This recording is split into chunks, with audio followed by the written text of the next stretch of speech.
Hi, എല്ലാവർക്കും എൻ്റെ hi. ഞാൻ കുറച്ച് പൂക്കൾ പറിച്ചിട്ട് വരട്ടെ. അത്തദിനങ്ങളല്ലേ, ദാ എൻ്റെ അമ്മ ഇവിടെ ഇരിപ്പുണ്ട്. നിങ്ങളെല്ലാവരും ഇവിടെ ഇരുന്നിട്ട് ഒരു ഹായ് പറഞ്ഞേക്കണേ അമ്മയ്ക്ക്. ഞാൻ പോയിട്ട് വരട്ടെ പൂവെടുക്കാനായിട്ട്, കേട്ടോ? ടാറ്റാ. അപ്പോൾ ഇന്ന് ഒരു കഥ പറയാമല്ലേ? നിങ്ങളെല്ലാവരും കേട്ടിരിക്കുന്ന ഒരു കഥയാണ് കേട്ടോ. എന്നാലും ഞാൻ ഒന്നുകൂടി ഒന്ന് പറയുകയാണ്. കേരളം കണ്ട ഏറ്റവും നല്ലവനായ ഒരു രാജാവ് ആയിരുന്നു മഹാബലി ചക്രവർത്തി. നീതിമാനും ദാനശീലനും ബലിയുടെ കീർത്തി വിശ്വമാകെ പടർന്നപ്പോൾ ദേവന്മാർക്ക് ഭയമായി.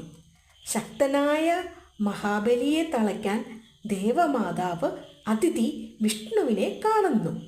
ബലിയെ പരീക്ഷിക്കാൻ വിഷ്ണു ബ്രാഹ്മണകുമാരനായ വാമനനായി 3 കാലടി മണ്ണ് ദാനം ചോദിച്ചു. മഹാബലി സമ്മതവും കൊടുത്തു.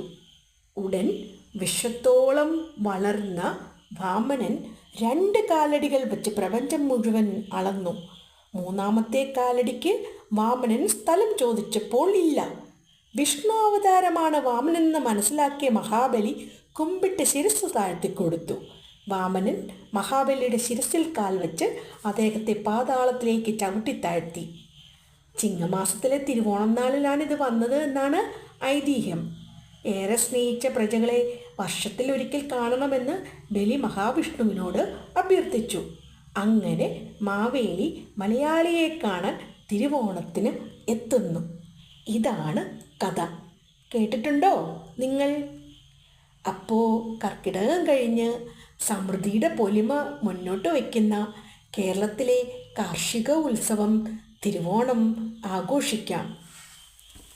അത്തദിനങ്ങളിൽ ചെറിയ ചെറിയ പൂക്കളിട്ട് വലിയ വലിയ പൂക്കളിലേക്ക് 10 ദിവസം എത്തുമ്പോൾ നമ്മുടെ തിരുവോണമായി.